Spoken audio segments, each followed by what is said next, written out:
Do you currently feel stuck in your current job? You know you need to make a change, but you don't know where to get started. That was me in 2025. I knew I needed to make a change. I wasn't fully in love with what I was doing for a living, and I was just really overwhelmed with the amount of options and the amount of jobs that I needed to apply to. Well, today I bring you the practical steps that I took in 2025 to land the job of my dreams in 2026. This is not a video where I give you a guide or a magical formula to success. It's just genuinely what worked for me last year that I think you can put into practice. Like I said, back in 2025, I was really struggling to find a better job. And I realized that I was not aligned with what I wanted to do and who I wanted to become, or the version of myself that I wanted to become.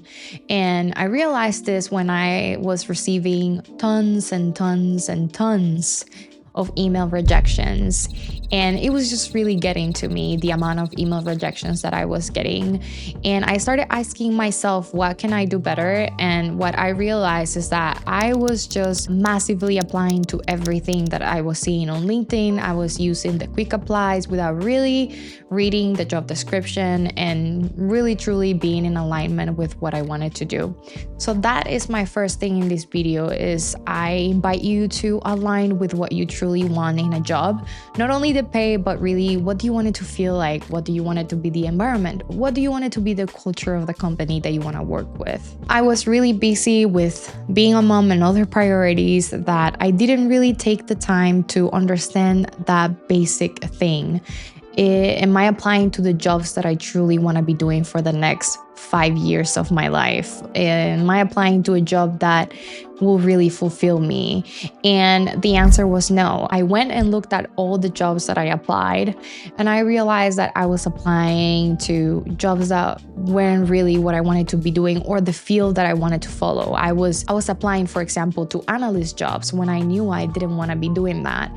And so I think it took an exercise of me writing down everything that I truly wanted in a job to understand what truly aligned with me. So step one for you will be to go to a cafe, go to somewhere quiet where you can truly focus and write down everything that you want in a job. Write down what you want it to feel like, write down what you want it to be doing on a day-to-day basis. Do you want to cross-collaborate? Do you want to be a people manager? Do you want to be an individual contributor? What type of job and day-to-day activities do you want to be doing that will truly fulfill you? Do you want to take on a more creative aspect, or do you want to be handling data? Whatever the case may be, get really specific about the job that you want, but do this and truly try to understand what you want, know what everybody else is doing. Doing this exercise, I realized that I needed to change my approach on how I was applying to jobs, and the reality is that I needed to do a rebrand on my LinkedIn profile. I needed to change my resume. I did this multiple times for multiple different jobs. So I personalized my resume for different jobs. And that truly helped me just increase my chances of getting an interview or even a final offer. I will give you an example. When I went through this exercise and I looked at everything that I was applying and compare it to what I truly wanted from a job, I realized that was completely disconnected. I was applying to jobs like analyst jobs, which was not something that I wanted to do. I wanted to go into product marketing. So I needed to pivot and change my profile, change my resume, and really apply the product marketing keywords that companies were looking for in resumes. And another thing that worked for me is that I stopped using the quick apply. I don't know, this might be a hot take, and some people might find the quick apply on LinkedIn really useful. For me, it truly wasn't. It just allowed me to kind of skip being intentional and reading the job descriptions by quickly applying to these jobs. And it really didn't land me anywhere. So I changed my approach and I started applying directly on the company sites. And I started getting more responses on my email. And I think that just increased my chances and landed me the opportunity that I wanted. Applying directly to company sites allowed me to slow down and also look a little bit more into the companies that I wanted to work for, looked into the culture, look into the benefits, and all of the package that one needs to look at when we're looking for another job. job. So we went through the first thing, which is alignment. Do that exercise and it will really work and change the way that you're applying. The second thing is emotional burnout. We need to be in the lookout. So applying for jobs is not only something that it's heavy on your mental health, but also on your emotional regulation. And so I realized that I wasn't emotionally regulated or in a mental space to continue to apply for jobs. So emotional regulation while applying or making a career move is really important. And usually we lack motivation, and that can be also due to the amount of rejections that we're getting. And so motivation is not enough. When motivation is not enough, emotional stability really matters. So that is my second step for you, is work on regulating your emotions while you are navigating career changes. In 2025, being unfulfilled in my career life started creeping into my personal life and vice versa. I will be in a low mood all the time around my family because I was unfulfilled and I wasn't where I knew I wanted to be. Me, as a mom of an autistic child, I have my own set of unique circumstances and challenges, and so it was really important for me to seek help, my therapist, and to read as many books as I could about the topic of emotional regulation, as I'd identified that that was a major roadblock to be able to change my career the right direction. This is where I truly recommend therapy, as well as any self-help books that you can get your hands on.